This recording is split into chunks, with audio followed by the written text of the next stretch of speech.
Hello hello hello Polimer நியூஸுங்களா? சொல்லுங்க sir. செய்தியாளருங்களா? ஆமாங்க சார், சொல்லுங்க சார். ஏங்க நான் அந்த தேமுதிக தொண்டன் பேசுறேன். எதுக்குங்க தேவையில்லாத நியூஸ் எதுங்க எடுத்து போடணும்? என்ன ஆளே நியூஸ் சார்? இல்லாத இருங்க நான் சொல்றேன் கேளுங்க. ஆளே இல்லாத டீ கடையில போய் ஆளை இது பண்ற மாதிரி உங்களுக்கு எல்லாம் எவ்வளவு ஒரு அட்வைஸ் இது பண்ணிருக்காங்க. அந்நியாரு எவ்வளவு தூரம் இது பண்ணிருக்காங்க, ஒரு பெருமைப்படுத்தி பேசியிருக்காங்க, உங்களுக்காக சப்போர்ட் பண்றாங்க. நேத்து அஷ்டமி, இன்னைக்கு நவமி. இந்த 2 நாள் தவிர்த்து நான் மீதி நாள் சொல்லிட்டு பொருளை வேட்புமனு தாக்கல் பண்ணிட்டேன், விருப்பமனு தாக்கல் பண்ணலாம்னு சொல்லி அவங்க சொல்லியிருக்காங்க. நீங்க எதை வச்சுங்க போடுறீங்க நியூஸ் சேனல்ல? சார் இருந்தது தானே சார் போட்டேன். ஆள் இல்ல, இருந்தாங்கன்னு போட போறேன். இல்ல நான் தெரியாம கேக்குறேன். இருங்க, நான் இருந்தாலும் போட போறீங்க. அது வந்து ஒரு வார்த்தை கேட்கலாம்ல, கேட்டு போலாம்ல. மீதி நேரத்துல பூரா யார் யார் கூட்டுறீங்க இது வரைக்கும் நீங்க அந்நியார் நீங்க வந்து நீங்க கேட்டீங்களா? இதுக்கு முன்னாடி கேக்குறீங்களா? இதுக்கு முன்னாடி எல்லாம் உங்களுக்கு மரியாதை முக்கியத்துவம் கொடுக்குறாங்களா இல்லையா அந்நியாரு? நேத்து வந்த உடனே அந்நியார் மரியாதை கொடுக்குறாங்க.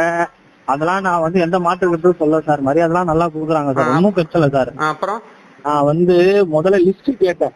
என்ன லிஸ்ட், யார் எத்தனை பேர் மட்டும் வந்து இது பண்ணிருக்காங்க, அதாவது விருப்பமனு வந்து வாங்கியிருக்காங்க, அந்த லிஸ்ட் கொடுங்க. அது கூட ஒரு செய்தியா போடுற மேடம் சார் அப்படின்னு சொல்லி உள்ள இருக்க உங்க ஒரு நிர்வாகிகிட்ட சொன்னேன். நான் பேர் சொல்ல விரும்பல. பேர் இல்லைங்க, ஒண்ணும் தப்பு கிடையாது. அதுக்கு என்ன சொன்னாங்க? இல்ல பேர் சொல்ல விரும்பல. ஒருத்தர் கிட்ட கேட்டீங்கன்னா அது எனக்கான பேர் சொல்லி கூட போடுங்க, ஒண்ணும் தப்பு கிடையாது. இவர்தான் சொன்னாலும் நீங்க பேர் சொல்லி உங்க விருப்பமனு இத்தனை பேருன்னு சொல்லி கொடுத்துருந்தாருனா கூட நேற்று அந்த செய்தி ஏறி இருக்கும். நீங்க சொல்லிதான் ஒண்ணு இங்க மக்களுக்கு எல்லாம் தெரியணுங்கிற அவசியம் கிடையாது. சரிங்களா? நீங்க உங்க நியூஸ் சேனல்ல நீங்க போட்டுதான் வந்து கேப்டனுக்கு அந்நியாருக்கு வந்து பெருமைப்படுத்தணுங்கிற அவசியமே கிடையாது. சரிங்களா? நீங்க வந்து எந்த தகவலை வச்சு நீங்க செய்தி சேகரிக்க போனீங்கன்னா நான் கேட்டேன். அப்புறம் தகவல் வெளியே போலன்னா அப்புறம் எப்படி மக்கள் தெரிஞ்சுக்கிறது என்ன இருக்கு என்ன இல்ல? மக்கள் தெரிஞ்சுக்க நீங்க போட வேணாம். அதை செஞ்சு நீங்க போடாம வந்து நாங்களும் வந்து பரப்பிக்கிறோம். ஏன்னா கேப்டன் செஞ்ச பல நல்ல உதவிகள் இருக்கு. கிட்டத்தட்ட 1985 இருந்து எத்தனை நலத்திட்டங்கள் செஞ்சிருக்காங்க. உங்க ஊடகவியலாளருக்கு, உங்க நலிவடைந்த ஊடகவியலாளருக்கு, பத்திரிகை துறைக்கு, ஒரு ஆளுக்கு அன்னைக்கு கஷ்டப்பட்டவங்களுக்கு 10 லட்சம் ரூபாய்க்கு கிட்டத்தட்ட 100 பேத்துக்கு எவ்வளவு வரும் நீங்களே யோசிச்சு பாருங்க. எல்லாம் சரி சார். நானே சாப்பிட்டுருக்கேன் சார். சாப்பிட்டுருக்கீங்களா? அதெல்லாம் இல்லன்னு சொல்லல. நடந்த விஷயத்த வந்து ஒரு பட்டியல் கொடுத்திருந்தாங்கன்னா இவ்வளவு விஷயம் இல்லன்னு நான் சொல்லிருக்கேன். உங்களுக்கு அது புரியவே மாட்டேங்குது. நீங்க எங்க பட்டியல் கொடுக்குறாங்க? பட்டியல் கொடுக்கல. நீங்க எங்க தேமுதிக பத்தி நீங்க எங்க அவதூறு பரப்புறீங்க? சார் அவதூறு இல்ல, நேத்து நடந்த விஷயத்தை தான் போட்டுருக்கீங்க. நீங்க பண்ணன பூரா அவதூறு தான். அப்புறம் சார் நான் அவதூறுனே நீங்க சொல்றீங்களா சார்? நேத்து ஒரு 20 பேரோ 30 பேரோ 10 பேரோ யாராவது இருந்து நான் போட்டிருந்தேன்னா நீங்க அவதூறுன்னு சொல்லுங்க. இருங்க ஒரு நிமிஷம். இதுக்கு முன்னாடி அப்படிதான் அந்த குழந்தைக்கு பேர் வைக்கணும்னு சொல்லி சொல்றாங்க. இப்ப நீங்களே போறீங்க, வெளியில இருந்து வராங்க. கன்னியாகுமரி கிட்டத்தட்ட இப்ப நீங்க சென்னையில இருக்கீங்கன்னு வச்சுங்க, கன்னியாகுமரி இருந்து வர்றாங்க. ஒரு கேப்டன் கோயில ஒரு ஆசீர்வாதம் வாங்கறதுக்காக வர்றாங்க. எவ்வளவு தூரம் வந்து கஷ்டப்பட்டு விடிய டிராவல் பண்ணிட்டு வருவாங்க. வந்து சாமி தரிசனம் பண்றாங்க. சாமி தரிசனம் பண்றப்ப சரி சாப்பிட்டுட்டு அந்த குழந்தைக்கு பேர் வைக்கணும்னு சொல்லி சொல்றாங்க. அவ்வளவு தூரம் அத்தனை மக்கள் கிட்ட நம்ம ஒருத்தருக்காக அத்தனை பேர் வெயிட் பண்ணாங்கன்னு சொல்லிட்டு அந்நியார் சொல்றாங்க. இல்ல அது மறுநாளே அந்நியாரே வந்து விளக்கம் கொடுத்துட்டாங்க. அதுக்கு வந்து நீங்க என்னங்க விளக்கம் கொடுக்குற? நாங்க சொல்லிதான் பூரா விளம்பரப்படுத்தினதுக்கு அப்புறம் தான் அந்நியார் விளக்கம் கொடுத்தாங்க. அதுக்கப்புறம் அத்தனை சேனல் இருந்தாங்க, அத்தனை சேனல்காரங்களை ஏதாவது கூப்பிட்டு இது பண்ணாங்களா, வார்னிங் பண்ணாங்களா? இல்ல அதே நபர், அதே இழுத்து புடிச்சு வெளியே தள்ள நபர் வந்து அவரே என்கிட்ட வந்து சொன்னார். நான் தான் அந்த செய்தி எடுத்தேன். அவரே என்ன சொன்னாரு, காலையில இருந்து நிக்கிறேன் சார், இந்த மாதிரி அலோவ் பண்ண மாட்டாங்க கட்சிக்காரங்க. நீங்க தனிப்பட்ட முறையில நீங்க செய்தி எடுத்து போட்டுக்கலாம்ல? அன்னைக்கு தனிப்பட்ட முறையில போட்டதால தானே அந்த செய்தி போட்டோம். அந்த செய்தி தனிப்பட்ட முறையில எடுத்தது தானே. அதுக்கப்புறம் மறுபடியும் நீங்க கூப்பிட்டு கேட்டீங்க. அந்நியார் கூப்பிட்டு அந்த குழந்தைய வச்சு ஆசீர்வாதம் பண்ணதுக்கு அப்புறம் மறுபடியும் நீங்க கூப்பிட்டு சொல்லிருக்கலாம்ல? அப்ப அந்த செய்தி நீங்க அவர்கிட்ட அதுக்கு வந்ததுக்கு முன்னாடி தானே நீங்க கொடுத்துருக்கீங்க. இந்த செய்தி வந்ததுக்கு அப்புறம் தான் நீங்க கொடுக்குறீங்க. ஒரு நிமிஷம். காலைல இருந்து அவர் வந்து என்னை வந்து மதிக்கலன்னு சொல்லிட்டு கூட ஒரு ஆதங்கத்தை கூட பேசிருக்கலாம். அதுக்கப்புறம் அந்நியார் போயிட்டு பேர் வச்சதுக்கு அப்புறம் எவ்வளவு தூரம் பரவாயில்ல போனாங்க, என்ன ரெஸ்பான்ஸ் பண்ணாங்கன்னு சொல்லி நீங்க மறுபடியும் அந்த நியூஸ் நீங்க போட்டுக்கலாம்ல? அதாவது இந்த செய்தி வெளிவந்ததுக்கு அப்புறம் தான் நீங்க ஒரு காரணம் நான் என்ன சொல்றேன்னா, நீங்க தயவு செஞ்சு உதவி பண்ணாலும் பரவாயில்ல, ஓத்திரம் பண்ணாமதுனால போதும். தேமுதிக ஆட்டோமேட்டிக்கா வளர்ச்சி ஆயிருமோ. உங்களுக்கு வந்து என்னன்னா, நீங்க என்ன பண்றீங்க, யார் சொல்லி பண்றீங்கிறது எனக்கு தெரியாது. சொல்லுங்க சொல்லுங்க சார். நீங்க தான் சொல்லணும். நீங்க தான் சொல்ல வந்தீங்க, சொல்லுங்க. என்னன்னு கேக்குறேன். ஒண்ணும் இல்ல, அதுதான் சொல்றேன். நீங்க அந்த செய்தி போட்டதுக்கு அப்புறம் தான் அந்த போட்டோ வெளியிடுறீங்க. அதுக்கப்புறம் டிஎம்கே உங்க பார்ட்டியோட ஐடிவில இருந்து எங்க ஐடிவிங்க நான் வந்து சாதாரண தொண்டை தான். சரிங்களா? எனக்கு ஐடிவி கிடையாது. உங்க சேனல்ல வந்து என்னன்னா, நான் ஒரு நடுநிலைமா நீங்க செய்திகள் போடுவீங்க, அந்நியார் கூட பாருங்க எப்பவுமே தொண்டர்களுக்கெல்லாம் முன்னுரிமை தர மாட்டாங்க, உங்களுக்கு மட்டும்தான் முன்னுரிமை கொடுப்பாங்க. ஏன்னா அந்த அளவுக்கு எங்க தாய் வந்து அவ்வளவு உங்க மேல ஒரு பற்று பாசத்தோட இருப்பாங்க. அன்னைக்கு பாருங்க, அன்னைக்கு அவ்வளவு தூரம் அந்த கல்குவாரில வந்து செய்தியாளரை தாக்குனது கூட முதல் எனக்கு ஒரு நியூஸ் கிடைச்சுன்னு சொல்லிட்டு உங்களுக்கு ஆதரவா தான் அவங்க பேசுறாங்க. நீங்க தான் திருப்பி திருப்பி அவங்க மேல குற்றச்சாட்டு நீங்க சுமத்தினாலும் அவங்க வந்து ஒரு பெத்த தாய், ஒரு ஒரு குழந்தை தப்பு செஞ்சாக்க அது யாராச்சும் அந்த தாய் வந்து அந்த குழந்தை இது பண்ணுவாங்களா? சொல்லுங்க பாக்கலாம். சரிங்க சார், ஒன்னும் பிரச்சனை இல்ல, விடுங்க சார், அப்புறம் பாத்துக்கலாம் சார். இல்லங்க, இருங்க, நான் சொல்ல ஒரு நிமிஷம் புரிஞ்சுங்க. அன்னைக்கு ஒரு சட்டமன்ற உறுப்பினர் வந்து தாக்க வராங்க, செய்தியாளர் தாக்க வர்றாங்க, உங்களுக்காக ஆதரவு கொடுத்து பேசுனது அந்நியாரு தப்புன்னு சொல்றீங்களாப்பா? சரி சார், எல்லாம் நீங்க சொல்றதெல்லாம் கரெக்ட் தான்.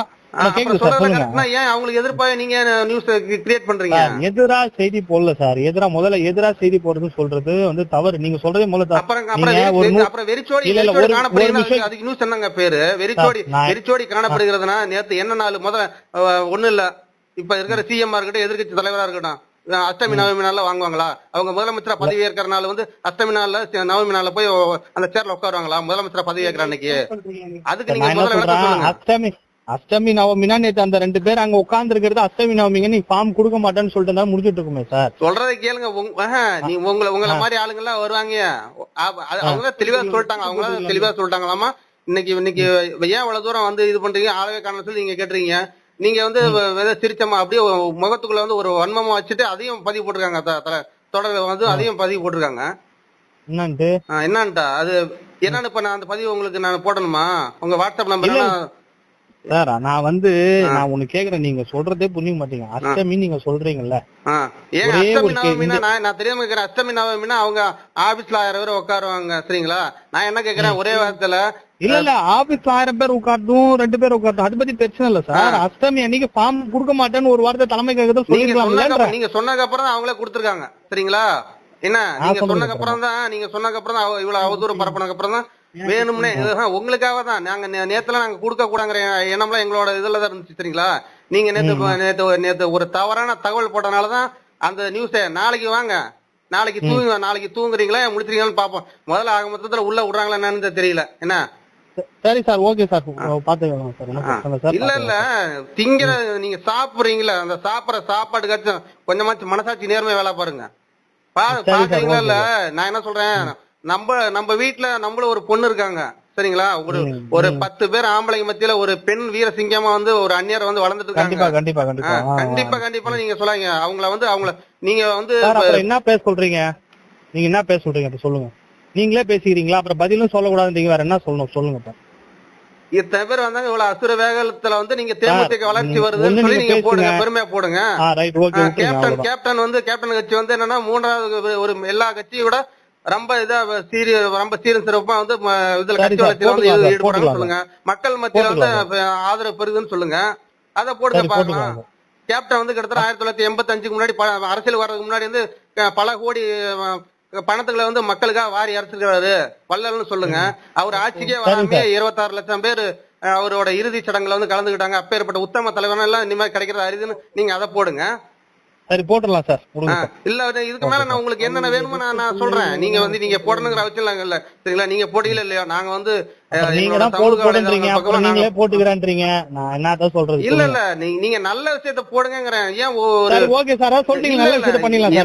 தெரியாம கேக்குறேன், ஏன் தேமுதிக மட்டும்தான் தாக்கி போடணும்னு ஏதாச்சும் கட்டாயம் இருக்கா? சட்டம் ஒழுங்கு நாட்டுல எவ்வளவு 1008 பிரச்சனை இருக்கு. 1008 பிரச்சனை உங்களுக்கு தெரியுதா இல்லையா? நீங்க செய்தி பாலிமர் செய்தியா பாக்குறேன்னு சொல்றீங்க, நல்ல செய்தின்னு சொல்றீங்க, அப்புறம் எல்லா செய்தியும் தானே போடணும். அப்புறம் எல்லா செய்தியும் வரலையே. என்ன சார் நீங்க அப்புறம் சரி பாருங்க, ஓகே பாத்துக்கலாம், ஃபியூச்சர்ல பாத்துக்கலாம், விடுங்க. இல்ல ஃபியூச்சர்ல பாருங்க. நான் என்ன சொல்றேன்னா மனசாட்சி நேர்மை வேலை பாருங்க சார், சரிங்களா? Sir right sir, okay sir. இல்ல ஏன்னா நான் உங்களை வந்து ஒரு நடுநிலைமான சேனல் ரொம்ப நான் பாராட்டினேன். நான் ஒரு காலத்துல நீங்களே சொல்றீங்க, அப்புறம் இப்படியும் சொல்றீங்க, அப்படி இல்ல அதான் ஒரு காலத்துல நீங்க தான் கெடுக்குறீங்க. நான் பாராட்டினதை வந்து வாயில வந்து நீங்க தான் வந்து கெடுக்குறீங்க. வெறிச்சோடி காணப்படுது, அது வெறிச்சோடி காணப்படுது ஏன் என்னன்னு முதல்ல ரீசன் கேட்டுட்டு அப்புறம் செய்தியை போடுங்க சார்.